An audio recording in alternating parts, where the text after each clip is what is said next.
बड़ी बहू, तुम्हारी सासू माँ कहाँ, कहीं दिखाई नहीं दे रही। पता नहीं बाबूजी, माँ जी आजकल पूरा पूरा दिन अपने कमरे में ही बैठी रहती है, न बाहर निकलती है, न किसी से बातचीत करती है। मैं खुद सोचकर हूँ कि आखिर माँ जी को हुआ क्या है। बहू की बात सुनकर देवकी प्रसाद अपनी पत्नी के कमरे में पहुँच जाते हैं। अरे भाग्यवान, तबीयत ठीक नहीं है क्या तुम्हारी? बहू कह रही है आजकल कमरे से बाहर ही नहीं निकलती हो। अरे तो अपने कमरे में बैठना गुनाह हो गया है क्या? और फिर बाहर आकर करूंगी भी क्या? कौन सा मेरे लिए कोई काम बचा रहता है? घर में 2 वक्त का खाना खाकर पेट ही तो भरना है ना। जब खाना बन जाता है तो बहू खाना कमरे में पहुंचा देती है, चुपचाप खा लेती हूँ। अब उससे भी समस्या है क्या आप लोगों को? अरे भाग्यवान, ये बात बात पर ऐसे चिड़चिड़ाना क्या शुरू कर देती हो? आखिर हुआ क्या है? क्या होगा जी, घर में पड़े हुए पुराने फर्नीचर की तरह हो गई हूँ मैं, जिसकी कोई जरूरत ही नहीं है, लेकिन बस एक कोने में पड़ा पड़ा अपना समय काट रहा है। हद करती हो भाग्यवान तुम। अरे खुद को पुराना फर्नीचर कहना ये कहाँ की समझदारी है? और फिर तुम अकेली बूढ़ी हुई हो क्या? हम भी तो बूढ़े हो गए हैं समय के साथ। पति देवकी प्रसाद की बातें सुनकर सुमित्रा ने अजीब सी चुप्पी साध ली थी। मुझे कुछ समझ में नहीं आ रहा बाबूजी, आखिर माँ को अचानक हुआ क्या है? डॉक्टर के पास जाती है तो डॉक्टर के अनुसार माँ बिल्कुल स्वस्थ है, लेकिन हमारा दिल जानता है कि माँ को कुछ तो समस्या है। माँ की बिगड़ती हालत देखकर परिवार में सभी लोग परेशान थे। एक दिन सुमित्रा की छोटी बहन रश्मि वहाँ आती है। जीजा जी, क्या बात है? दीदी इतनी बुझी बुझी सी नजर क्यों आ रही है? सब ठीक तो है ना? अरे हमने तो सारी उम्र जीजी को कभी एक जगह बैठे हुए नहीं देखा, हमेशा कुछ न कुछ करती रहती थी, और अब देख रही हूँ बच्चे बहू से कोई मोह ही नहीं रहा। पूरा पूरा दिन न जाने अपने कमरे में बैठकर क्या करती है वो। अरे समय कैसे पास होता है इस तरह एकांत में पड़े रहने से? अरे भाई, हमसे क्या पूछ रही हो? तुम्हारी बड़ी बहन है, हमें तो कुछ बताती नहीं। तुम ही कोशिश करके देख लो, हो सकता है तुम्हें अपने मन की बात बता दे। हम सब तो कोशिश कर करके हार गए। जीजी, जब से मैं आई हूँ मैं देख रही हूँ आप तो अपना कमरा छोड़कर बाहर ही नहीं निकल रही हो। अरे भाई, ऐसी भी क्या दौलत छुपी है आपके इस कमरे में? चलिए कुछ देर बाहर टहल कर आते हैं। नहीं छोटी, तुम टहल लो, हमारा मन नहीं है। मैं खाना खाकर थोड़ी देर आराम करूंगी। अरे दीदी, सुबह से कमरे में आराम ही तो कर रही हूँ। अच्छा, मैं क्या कह रही थी, आज हम लोग मिलकर बच्चों के लिए चाट बनाते हैं? अरे नहीं भाई, क्या जरूरत है तुम्हें रसोई में दिमाग खपाने की? 2 बहू है, जो खाना हो बहू से कह दो, वो बना कर खिला देंगी। मेरा मन नहीं है, तबीयत कुछ ठीक नहीं लग रही है। खाने का मन हो रहा है ना बनाने का मन हो रहा है। तुम लोग आराम से बनाओ खाना। बड़ी बहन के हाव भाव देखकर अब तो रश्मि मौसी को यकीन हो चला था, जरूर कुछ तो फांस है जो जीजी के मन में धसी हुई है। सबके जाने के बाद मौसी जी कमरे में अपनी बड़ी बहन के पास जाकर बैठ जाती है। दीदी, बाकी लोगों के सामने आप अपने मन की बात छुपा सकती हो, लेकिन मुझसे मत छुपाओ। सच सच बताओ, आखिर हुआ क्या है तुम्हें? विक्की कह रहा था तुम्हारे लिए टच वाला मोबाइल फोन भी लेकर आया था, लेकिन तुमने वो लेने से भी इनकार कर दिया, और सन्नी ने तुम्हारे कमरे में टीवी लगा कर दिया तो उसे भी नहीं देखती तुम। छोटी बहन की बातें सुनकर सुमित्रा की आंखों में 2 आंसू। देख रश्मि, तू मेरी बात को नहीं समझ पाएगी। अगर तू वाकई मेरी परेशानी को समझना चाहती है तो तुझे मेरी कहानी शुरू से सुननी होगी। कुछ दिन पहले। मम्मी, कहाँ हो आप? अरे क्या हो गया, क्यों शोर मचा रहा है? जरा सी आंख लग गई थी। अरे मम्मी, बात क्या होगी? घर में आओ और आप ना दिखो तो ऐसा लगता है घर में कोई है ही नहीं। अरे 28 साल का हो गया है पागल, 2 महीने में तेरी शादी है, लेकिन हरकतें बिल्कुल बच्चों वाली है, इनमें कोई सुधार नहीं आया। मम्मी, अच्छी सी चाय बनाकर पिला दो ना, आज ऑफिस में बहुत थकान हो गई है। अरे अगर चाय पीनी थी तो सुषमा से कहकर बनवा लेता ना। खाना बना रही है ना वो रसोई में, मुझे क्यों डिस्टर्ब किया? उनके हाथ की चाय किसी पीनी है, मेरा बस चले तो मैं खाना भी ना बनवाऊं उनसे। अच्छा ठीक है, बनाती हूँ। माँ, आलू वाले पापड़ भी सेक दो ना थोड़े से। घर में जवान बहू आ गई, लेकिन काम के लिए इन बाप बेटों को मैं ही नजर आती हूँ। ये लोग थके रहते हैं, लेकिन मैं कभी नहीं थक सकती। माँ कुछ देर में चाय लेकर बेटे के पास पहुंचती है। अरे बूढ़ी हो गई है तेरी माँ, अब माँ का पीछा छोड़ दे। अरे बूढ़े हो तुम्हारे दुश्मन, मेरी माँ तो अभी बहुत जवान है। बेटे की बात सुनकर माँ सुमित्रा खिलखिलाकर हंस पड़ती है। कुछ दिनों में छोटे बेटे की शादी भी हो जाती है, और शादी के बाद छोटी बहू मीनाक्षी भी सुषमा की तरह इस घर की सदस्य बनकर आ गई थी। माँ जी वो आटा खत्म होने वाला है, क्या करूँ? बाजार से पिसा आटा मंगवा लूँ क्या? अरे पिछले महीने गांव चली गई थी, इसलिए मैं तो गेहूं साफ करना ही भूल गई थी। अब बिल्कुल आटा खत्म हो गया तब बता रही हो। अच्छा चलो ठीक है, तुम घर के काम निपटाओ, मैं गेहूं धोकर साफ कर देती हूँ, कल पीस कर आ जाएगा। पूरा दिन सुमित्रा गेहूं साफ करने में लगी रही और उसके बाद आटे के खत्म होने से पहले उसने गेहूं पिसवा कर बहू के हाथ में थमा दिया। अपनी सासू माँ से कहो अपने हाथ की 1 कप चाय पिला दे। पापा जी चाय मैं बना देती हूँ ना, माँ जी तो आज पूरा दिन से गेहूं साफ करने में लगी हुई हैं। अपनी सास से बोलो, उसके काम तो कभी खत्म ही नहीं होने वाला। हमें 1 कप चाय बना दे, उसके बाद जो करना है करे। ससुर जी की बात सुनकर छोटी बहू सास को बुलाने के लिए छत पर पहुंच जाती है। मम्मी जी पापा जी कह रहे हैं कि वो सिर्फ आपके हाथ की ही चाय पियेंगे, आप बना दीजिए ना, तब तक गेहूं मैं साफ कर देती हूँ। अरे बहू रहने दे, उम्र बढ़ गई लेकिन अभी भी अकड़ कम होने का नाम नहीं ले रही तुम्हारी बाबूजी की। ये बूढ़ी क्या जिंदगी भर यहीं बैठी रहेगी? कल को मेरी आंखें बंद हो गई तो चाय बनाने के लिए ऊपर से नीचे आऊंगी क्या मैं? सुमित्रा गुस्से में बड़बड़ाती हुई सीढ़ियों से नीचे आती है और 1 कप चाय बनाकर पति के हाथों में थमा देती है। अरे भाग्यवान, अभी तुम गेहूं के चक्कर में परेशान हो, उससे पहले घर में सारे मसाले पीसने में लगी हुई थी, उससे 4 दिन पहले आम का अचार डाल रही थी। अरे हमें तो समझ में नहीं आता, बहू आ गई लेकिन तुम्हारा काम खत्म होने का नाम क्यों नहीं ले रहा? आप लोग अपना काम खुद से करना शुरू करेंगे तब जाकर मेरा काम खत्म होगा। अच्छा सुनो, चाय का तो बस बहाना था। हमने तो ये बताने के लिए तुम्हें बुलाया था कि अगले सप्ताह रिटायरमेंट है मेरा। उसके बाद मैं भी 24 घंटे तुम्हारे साथ घर पे ही रहने वाला हूँ। लेकिन मैं पहले ही बता रहा हूँ भाई, तुम्हारी तरह सारी जिंदगी काम कर करके नहीं बिताने वाला। मैं तो अब ऐश करूंगा भाई। बिल्कुल ठीक कह रहे हैं पिताजी आप। अरे पिछले 40 सालों से नौकरी कर रहे हैं, अब आपको भी आराम की जरूरत है। सारी जिंदगी बिता दी आपने नौकरी की भागदौड़ में, अब तो आपका सुकून से जिंदगी बिताने का समय आया है। काम की टेंशन आप हम दोनों भाइयों पर छोड़ दीजिए। ये बात तुमने बिल्कुल ठीक कही भाई, बहुत भागदौड़ करके ये जिंदगी के 60 बसंत पार कर लिए। अब तो रिटायर होने के बाद हम फुर्सत से जिंदगी बिताएंगे। अब ना सवेरे नौकरी पर भागने की जल्दी, ना ऑफिस में काम का प्रेशर। अपने मन के राजा बनकर जीने वाले हैं। हमने सोचा है रिटायरमेंट कोई रोज रोज तो होता नहीं, तो इसी खुशी में एक बढ़िया सी पार्टी रख लेते हैं। अब फटाफट सारे रिश्तेदारों की लिस्ट बना लो और समय पर सबको फोन करके निमंत्रण दे डालो। आपने तो बस कह दिया लिस्ट बना लो, सिर्फ लिस्ट बनाने से काम नहीं चलता है। अरे रिश्तेदारों को घर पर बुलाएंगे, बहन बेटियां खाली हाथ थोड़ी ना विदा करेंगे। आपने रिटायरमेंट पार्टी का नाम लेकर मेरे लिए कितने काम बढ़ा दिए, आपको पता भी है। सबके लिए विदाई देने के लिए कपड़े, साड़ियां सब लेकर आना पड़ेगा। पता नहीं कैसे होगा सब। अरे क्यों चिंता करती हो, आपकी 2 बहू है, अपनी सारी जिम्मेदारी अपनी बहू में बांट दो। अरे नहीं नहीं नहीं, ये सब जिम्मेदारी का काम है, बहू के बस का नहीं है। ये सब तो माँ ही कर पाएगी। किसे बुलाना है, किसको क्या देना है, ये सब तो माँ ही समझे। हमें तो भाई ये दुनियादारी समझ में नहीं आती। 1 सप्ताह का समय कैसे दौड़ते भागते निकल रहा था, सुमित्रा को होश नहीं था। पार्टी में अभी 2 दिन बाकी थे कि बेटी कीर्ति का फोन सुमित्रा के पास आता है। माँ पापा की रिटायरमेंट पार्टी के लिए आ रही हूँ, लेकिन आने से पहले सोचे आपको फोन करके याद दिला दूं कि मैं आऊंगी तो मेरे लिए ड्राई फ्रूट के लड्डू बनाकर तैयार रखना।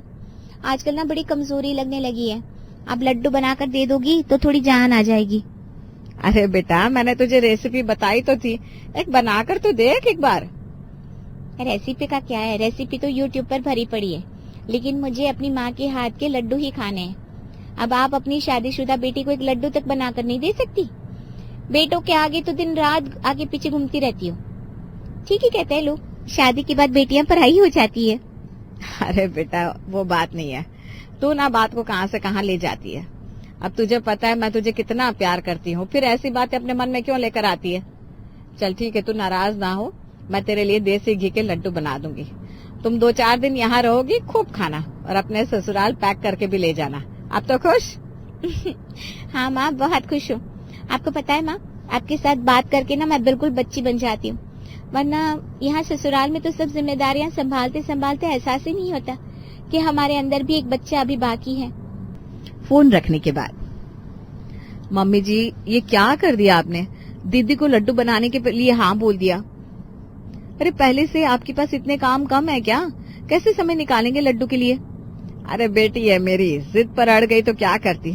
तुम चिंता ना करो, मैं रात में थोड़ा लेट तक जाकर उसका ये लड्डू वाला काम खत्म कर दूंगी। बेटी को लड्डू भिजवाने के लिए सुमित्रा कई घंटे तक रसोई में खड़े होकर लड्डू बनाती रहती। एक तो वैसे ही ज्यादा भागदौड़ करने के कारण उसके घुटने जवाब दे गए थे। बेटी के लिए लड्डू बनाते हुए सुमित्रा थककर बुरी तरह से चूर हो गई थी। रिटायरमेंट वाले दिन। अरे भाग्यवान, कुछ ही देर में मेहमान पहुंचने शुरू हो जाएंगे। रिटायरमेंट का कार्यक्रम शुरू होने वाला है, तुम्हें तैयार नहीं होना है क्या? अब क्या बताऊं जी, घुटनों का दर्द बहुत बढ़ गया है, हिलने की भी हिम्मत नहीं हो रही। लेकिन आप चिंता मत करिए, मैं अभी तैयार होकर आपके साथ चलती हूँ। सुमित्रा किसी तरह हाय हाय करते कपड़े चेंज करती है और थोड़ी देर में पार्टी शुरू हो जाती है। पापा, आपने अपनी जिंदगी के इतने साल इस नौकरी को दे दिए, हमें आपके ऊपर गर्व है। अब हम बस यही चाहते हैं कि अब आप अपना आगे का समय कुछ अच्छा करते हुए बिताओ। एक तरफ सुमित्रा का हाल बेहाल हो रहा था, वहीं दूसरी तरफ जैसे ही रिटायरमेंट का फंक्शन खत्म होने लगा, रिश्तेदार वापस लौटने के लिए सुमित्रा के पास आने लगे। जी अब आई हो तो एक दिन रुक कर ही जाती। मैं तो कह रही हूँ आप हमारे साथ घर चलो, घर से विदा करूंगी मैं आपको। अरे भाभी, घर पर किसी दिन आ जाएंगे, अभी इतने मेहमानों के बीच में आप अपना काम क्यों बढ़ा रही हैं? सुमित्रा ने ननद के लिए लाई हुई साड़ी और कुछ रुपए उनके हाथ में रखे और प्यार से उन्हें विदा कर दिया। बुआ जी को जाते देख एक एक करके मामा, मौसी और बाकी के रिश्तेदार भी आकर सुमित्रा के सामने खड़े होने लगे। पैरों में असहनीय दर्द होने के बाद भी सुमित्रा दौड़ दौड़ कर तोहफे में लाया हुआ सामान रिश्तेदारों को पकड़ाकर मिठाई के डिब्बे के साथ विदा कर रही थी। माँ, ये क्या कर दिया आपने? मेरी बड़ी साली को तो आपने विदा ही नहीं दी, ऐसा कैसे चलेगा? आप भी ना बहुत लापरवाही करने लगी हो आजकल। अरे बस भी करो तुम सबके सब। देख रहा हूँ, जिसको देखो आकर सुमित्रा पर ऑर्डर चलाने लगता है। ऐसा लग रहा है तुम सबके सब दूध पीते बच्चे हो, जो उसके बिना एक कदम भी आगे नहीं बढ़ सकते। दोनों बहुओं के होते हुए भी कोई भी काम सुमित्रा के बिना नहीं होता। 40 साल नौकरी के बाद अगर मैं रिटायर हो गया तो क्या तुम्हारी माँ को रिटायरमेंट की जरूरत नहीं है? तुम्हारी माँ की जिम्मेदारियों में रत्ती भर का भी अंतर नहीं आया, बल्कि समय के साथ उसके ऊपर जिम्मेदारियां बढ़ती जा रही है।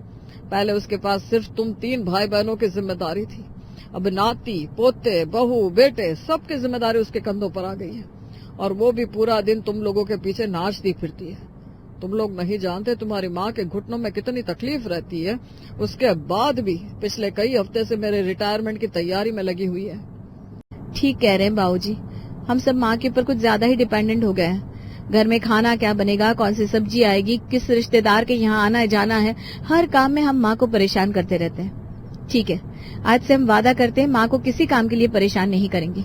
अपने बच्चे, घर, परिवार, रसोई सब कुछ हम खुद संभालेंगे, वादा करते हैं।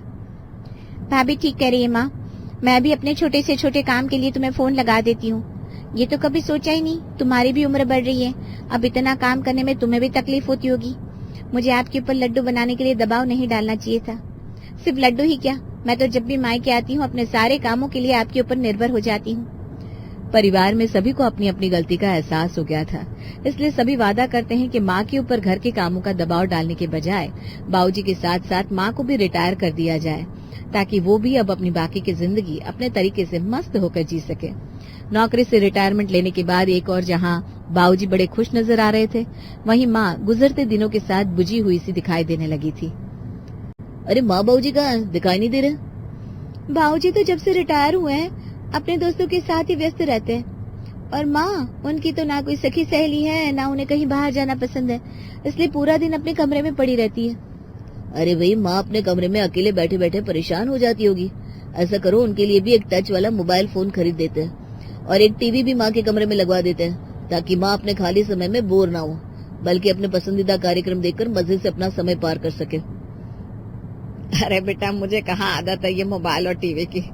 जीवन भर जो काम किया ही नहीं, अभी कैसे अचानक उसकी लत लगेगी। अरे माँ, पहले तो तुम इसलिए मोबाइल टीवी नहीं देख पाती थी क्योंकि तुम्हारे पास बहुत काम था, जिम्मेदारियां थी, लेकिन अब तुम जिम्मेदारियों से मुक्त हो गई हो। अब आराम से अपने जमाने की फिल्में देखकर एंजॉय करो, किससे रोका है? माँ को बारी बारी से सबने समझाने की कोशिश की, लेकिन सुमित्रा को किसी की बात समझ में नहीं आ रही थी। मोबाइल टीवी में उसका मन नहीं लगता था, और जो काम कर कर के उसका समय पास हो रहा था वो सब बहू ने अपने हाथ में ले लिया था। इसलिए पूरा दिन अपने कमरे में मूर्ति बनकर बैठे रहने के अलावा अब सुमित्रा देवी के पास कोई काम नहीं बचा था, और यही कारण था कि हर गुजरते दिन के साथ उनकी तबीयत बिगड़ती जा रही थी। तू ही बता रश्मि, क्या करूं मैं? पहले हर आता जाता माँ माँ करके मुझे पुकारता था। किसी को चाय चाहिए थी, किसी को अपना रखा कपड़ा नहीं मिलता था, किसी को दादी के हाथ का हलवा खाना होता था, तो किसी को मेरे हाथ के अचार के बिना खाना हजम नहीं होता था। और अब मैं अपने कमरे में पड़ी रहती हूँ, किसी को कोई फर्क ही नहीं पड़ता। मेरी तो जैसे कोई जरूरत ही नहीं है इन परिवार में। इन बच्चों, घर परिवार में ही तो मेरी जिंदगी थी। रश्मि पिछले न जाने कितने सालों से ये घर में संभालती रही थी। सांस बनकर ये जिम्मेदारियां शरीर में धड़क रही थी। मुझसे मेरी सांसें जैसे छीन ली। सपना तुम्हारे जीजाजी को तो ये दिखा कि मुझे रिटायरमेंट की जरूरत है, लेकिन ये महसूस नहीं कर पाया कि अपने बच्चों के लिए उनके काम करके देना एक माँ का स्वाभिमान होता है। और एक माँ को अपने बच्चों से कभी रिटायरमेंट की जरूरत नहीं होती, क्योंकि रिटायरमेंट होते ही हम अंदर से खत्म होने लगते हैं। अभी किसी को मेरे हाथ के मसाले, अचार, मुरब्बे, हलवे और चाय का इंतजार नहीं है। किसी को मेरे हाथ के लड्डू की जरूरत नहीं है। सच बात तो ये है कि किसी को मेरी जरूरत ही नहीं है। इतना कहकर सुमित्रा की आंखों से आंसू बहने लगते हैं। सुमित्रा और रश्मि की बातें दोनों बहुएं भी छिपकर सुन रही थी। माँ जी, हम नहीं जानते थे कि परिवार के लिए काम करके आपको इतनी खुशी मिलती है। हम आपसे अलग नहीं हुए, बस आपको आराम देना चाहते थे। आपने ऐसा सोचा भी कैसे कि आपकी जरूरत नहीं है किसी को? पापा जी ने तो शाम की चाय तक पीनी छोड़ दी है, क्योंकि उन्हें हमारे हाथ की चाय में स्वाद नहीं आता। आपकी पोती आजकल रोज स्कूल से मुंह फुला कर आती है, क्योंकि उसे दादी के हाथ का टिफिन चाहिए होता है। बहुओं की बात सुनकर सुमित्रा उन्हें गले लगा लेती है और अगले ही दिन से रसोई में खड़े होकर अपने बच्चों के लिए उनका पसंदीदा खाना बनाने लगती है। बेटी का सिंदूर। बेटी हमेशा ससुराल में खुश रहे, उसका सिंदूर यानी कि सुहाग हमेशा बना रहे, इसके लिए हर माता पिता पूरी कोशिश करते हैं। लेकिन क्या हो जब ससुराल वाले बहू से सिंदूर की कीमत वसूलने पर उतर आए। देख बहू, साफ साफ बोल रही हूँ, तू जो इस घर के लिए कर रही है ना, कोई भी कर सकता है। अरे पैसे देकर नौकरानी रख लूँ ना, तो वो भी इससे ज्यादा काम करेगी। फिर तुझे क्यों हम इस घर में रखे? माही की सास ने उसे जोर से डांटा। माही, जिसकी शादी को बस कुछ ही समय हुआ था, सास की ओर से ऐसी बातों की बिल्कुल उम्मीद नहीं रखती है। तभी माही के फोन पर उसकी सहेली की कॉल आती है। माही, बड़ी किस्मत वाली है तू, जो अंकल ने तेरे लिए इतना अच्छा ससुराल ढूंढा। अरे कितना बड़ा घर है तेरा, वो भी शहर के बीचों बीच। हम लोगों को तो शहर में आने में भी सोचना पड़ता है। वैसे कैसी कट रही है ससुराल में? अब क्या बताएं माही कि भाई बस अभी सास ने नौकरानी से तुलना की है, और जिस घर का वो रौब मारने की सोच रही थी, वो उसके लिए किसी धर्मशाला से कम नहीं मानी जा रही है। ठीक बोल रही है। वैसे ना, शहर के बाहर खुली हवा है, खुले आंगन और ढेर सारी घूमने की जगह होती है। शहर में भले बड़ा मकान है, लेकिन दरवाजे से निकलते ही सड़क आ जाती है। वैसे माँ पापा को, इन लोगों को इस घर में मुझे रखने की बड़ी कीमत देनी भी तो पड़ी थी। तूने देखा नहीं था क्या? अरे कैसी नेगेटिव बातें कर रही है तू, ना रहने दे। वो तो हर माता पिता करते हैं बेटी के सिंदूर के लिए। सिंदूर बस यही तो वो शब्द है जिसे सुनकर हर बेटी को खुद को समेटना पड़ जाता है कि न जाने इस सिंदूर को उसके मांग पर बने रहने का हक कब उसके ससुराल वाले उससे छीन ले, और वो कुछ नहीं कर पाएगी। खैर, माही फोन रख देती है और कमरे में जाती है जहां पतिदेव कहते हैं, यार सारा दिन फोन पर। हाँ, सारा दिन फोन पर। ये शहर है, यहाँ नेटवर्क इश्यू नहीं है, लेकिन इसका मतलब ये नहीं है कि तुम सारा दिन फोन पर रहो। अब ये पति के नाम का सिंदूर सिर्फ लगाना ही है या फिर उस पति का ख्याल भी रखना है? अरे कितनी देर से खाना खाना कर रहा हूं, लेकिन मजाल है कि मैडम खाने को कुछ दे दे। बोलो। माही एक लंबी सांस लेती है और पति को खाना देने के लिए किचन में जाती है, जहां ससुर जी कहते हैं, अरे बहू, वो क्या है ना, घर का ऊपर वाला पोर्शन टूट रहा है, तो अपने पिताजी से पैसे ले आना। कम से कम 1 लाख तो लगेगा ही। ठीक है, एक काम करो, 1 लाख ही ले आओ। आगे ज़रूरत पड़ी तो मंगवा लेंगे। कल की ही ट्रेन करवा देता हूँ मैं तुम्हारी। माही ससुर की बात सुनकर परेशान हो जाती है। कैसी बात कर रहे हैं आप पिताजी? अभी तो पापा ने शादी में लाखों रुपए पानी की तरह बहा दिए। उनके पास अब पैसे हैं ही नहीं, वो कहाँ से लाएंगे? अच्छा, मतलब हम लोगों से शादी करने में पैसा उन्होंने पानी की तरह बहाया, और हम लोगों को तो जैसे कोई रिश्ता मिलता ही नहीं था ना। नहीं नहीं माँ जी, मैं ये नहीं कह रही हूँ। मेरे कहने का मतलब ये था कि पापा पैसे कहाँ से लाएंगे। अभी माही की बात पूरी हुई नहीं थी कि उसकी नज़र सामने खड़े पति पर जाती है। माही को लगता है कि उसे अब नहीं कहना चाहिए, उसके लिए अब उसका पति बोलेगा। लेकिन क्या बकवास कर रही हो माही? बहुत देर से देख रहा हूं मैं, तुम मेरे मम्मी पापा के साथ बदतमीजी कर रही हो। देखो पैसे हैं तो जाकर ले आओ, और नहीं है तो जाओ और फिर आना मत, निकलो यहां से। माही के तो पैरों तले से जमीन ही खिसक जाती है। भाई ये क्या हो गया? जिस पति ने साथ देने का वादा किया था वो तो 1 लाख के लिए घर से जाने को बोल रहा है। फाइनली शादी के 2 ही दिन में माही को घर भेज दिया जाता है। वो घर तो आ जाती है लेकिन किसी को आने का कारण नहीं बताती। एक दिन वो मायके के आंगन में बैठी होती है कि उसकी नज़र गांव की लड़कियों ऊपर पड़ती है जो स्कूल जा रही होती है। माँ, क्यों ना इन लड़कियों के लिए यहाँ कोई अंग्रेजी की क्लास शुरू की जाए। शहर से किसी को बुलाकर यहाँ की लड़कियों को अंग्रेजी सिखाया जा सकता है। कितना अच्छा होगा ना। हाँ बेटा, अच्छा तो होगा, पर तू ही कितना दिन रह पाएगी यहाँ। कल को जमाई राजा आएंगे, ले जाएंगे तुझे तेरे घर। फिर क्या करेगी इन लड़कियों का? हाँ माही का बहुत मन करता है कि वो माँ को बोल दे कि वो दिन कभी नहीं आएगा, लेकिन वो उन लोगों को परेशान नहीं करना चाहती थी। फिर अगले दिन दरवाजे पर माही का पति उसकी सास के साथ आ जाता है। अरे दामाद जी और बहन जी, आप लोग अरे बता देते कि आने वाले हैं तो हम लोग तैयारी करते।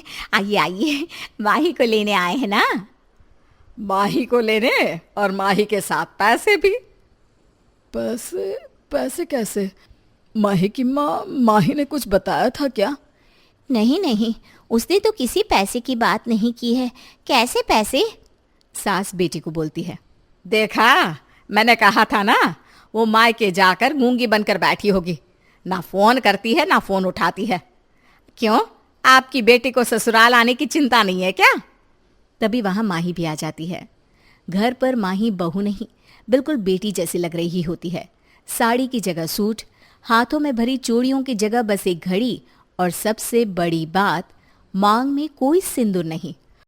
हाय रे, बहू के बाल तो देखो, बिल्कुल रोहन जैसे हैं। अरे मैं तो पीछे से समझ ही नहीं पाती कि ये बहू है या बेटा। वो तो शुक्र है कि इसने साड़ी पहनी थी। वैसे बहू, ऐसा क्या हो गया? ऐसे छोटे छोटे बाल क्यों रखे हैं तुमने? पिताजी, माँ जी, मैं क्या करूं? मेरे बाल तो बड़े होते ही नहीं है। क्या करूं मैं? अरे वो तो जब हम तुम्हें देखने आए थे तब कहाँ थे छोटे बाल? आप लोगों ने ध्यान ही नहीं दिया। वो क्या है ना, बाल मेरे स्कार्फ के नीचे थे। आप लोगों ने कहा ही नहीं टोपी हटाने के लिए। हाँ, हमने नहीं कहा, और तूने हम लोगों को अच्छी सी टोपी पहना दी। क्यों? नहीं नहीं माँ जी, आजकल तो फैशन में है छोटे बाल। इसे ना बॉय कट हेयर कहते हैं। बॉय कट तो बच्चों के लिए कहते हैं, लड़कियों और औरतों को तो परकटी बोलते हैं। हाँ बहू, तेरे घर का फैशन देख कर ही तो हम लोगों ने तेरे लिए हाँ की थी, पर हमें क्या पता था कि बड़े घरों के लोगों के बाल ही कटे होते हैं।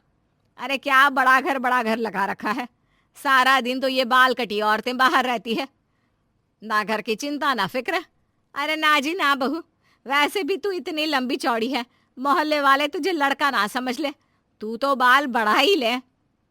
बहू को बुरा तो बहुत लगता है, लेकिन करे क्या। अरे एक छोटे बाल को लेकर इतना बवाल कौन मचाता है भाई। सास तो सास की तरह ससुर भी शुरू हो गए। फिर एक रोज, बहू बहू, जल्दी से सर पर पल्ला रख ले, जल्दी कर, मेरी सास आ रही है, वो बहुत गुस्सा हो जाएगी तुझे ऐसे देखकर। बेटा प्लीज जल्दी कर ले। तभी दादी सास आ जाती है।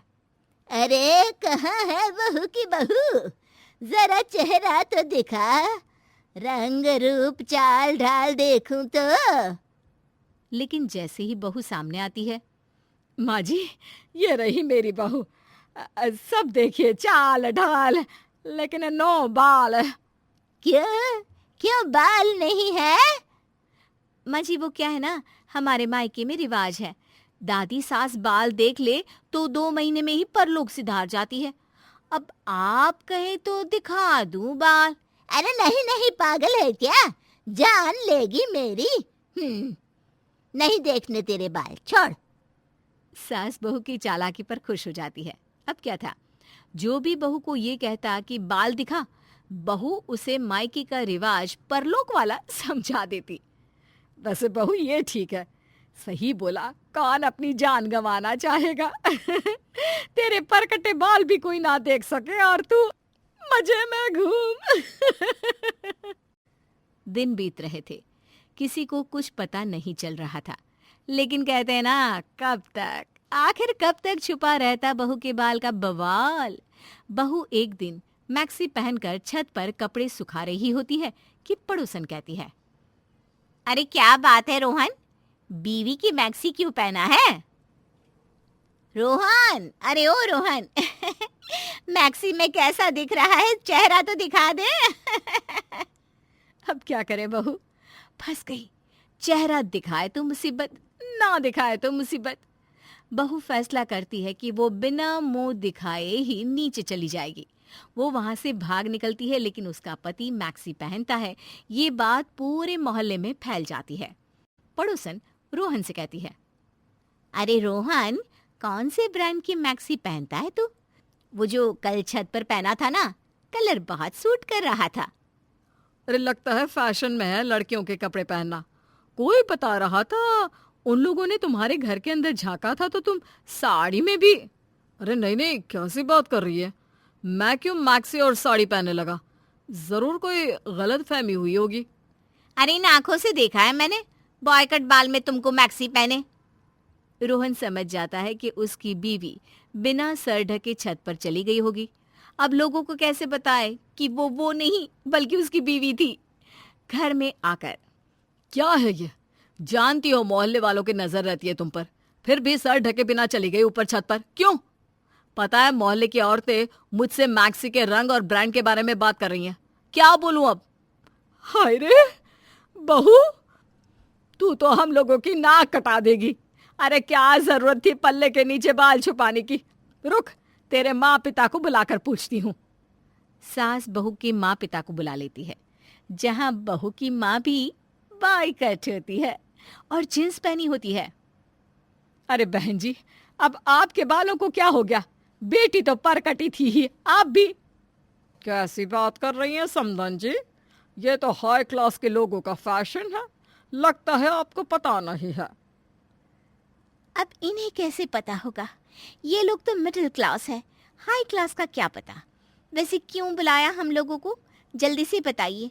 वो क्या है ना, शाम को क्लब में पार्टी है, वहीं जाने को तैयार हो रहे थे तो आपका फोन आ गया। वैसे आप भी चलिए ना हम लोगों के साथ पार्टी में। बहू की सास भूल जाती है कि उसने बहू के माँ पिता को क्या कहने के लिए बुलाया था। देखो, वैसे बहू की माँ इस हेयरकट में बिल्कुल परी लग रही है। चलिए, कहाँ ले चल रही हैं? हम भी चलते हैं। अब क्या था, चारों पार्टी में जाते हैं। रोहन के माँ बाप और सास ससुर। पार्टी में रोहन की माँ कहती है, हाय रे, यहाँ तो सब पर कटी है। कितने छोटे छोटे बाल हैं इन औरतों के। हाँ, और कितनी स्मार्ट लग रही है। अरे बहू इसी परिवेश की है, तभी बाल को छोटे कर रखे हैं। बेचारी पर हम लोग कितना जुल्म करते हैं, वरना इन लोगों ने तो देखो लड़कों की तरफ बाल क्या, कपड़े भी लड़कों वाले ही पहने हैं। क्यों? हाँ हाँ देख रही हूँ, लेकिन इसमें इतना भी घुसने की जरूरत नहीं है, समझे? चलिए अब। सभी घर आ जाते हैं। घर आकर, बहू, अरे ओ बहू, क्या मजे हैं तुम लोगों के। सोसाइटी में किसी को किसी से कोई मतलब नहीं है, मजे ही मजे। हर कोई खुश हंसता हुआ मिलता भी है तो गले लगाकर। और यहाँ तो ऐसी बात नहीं है पिताजी, मुझे तो आप लोगों का रहन सहन बहुत अच्छा लगता है। हर किसी को हर किसी की परवाह होती है, सुख दुख में साथ खड़ा है। लेकिन बहू, बॉय कट बाल वाली औरतें भी गलत नहीं होती है। देखा कितने मजे से पार्टी एंजॉय कर रही थी, हंस रही थी, बोल रही थी। मैंने तो कईयों को ऐसे टॉपिक पर बात करते सुना जो हमारे समाज में औरतें सोचती भी नहीं है। पिताजी, अब समाज का लेवल हो सकता है, लेकिन सोच का नहीं। अब सोशल मीडिया में देखिए कैसे कैसे विषय पर औरतें बातें करती हैं। पापा तो कहते हैं कि महिलाएं सिर्फ घर और देश ही नहीं बल्कि सोशल मीडिया भी चला रही हैं। बहू, कल तू फ्री है क्या? जरा पार्लर जाना है। क्या है, तेरे ससुर जी बोल रहे थे कि बाल छोटे करवा लो। वाह माँ जी, आप भी परकटी बनने जा रही हैं क्या? बहू, परकटी नहीं, उसे बॉय कट कहते हैं।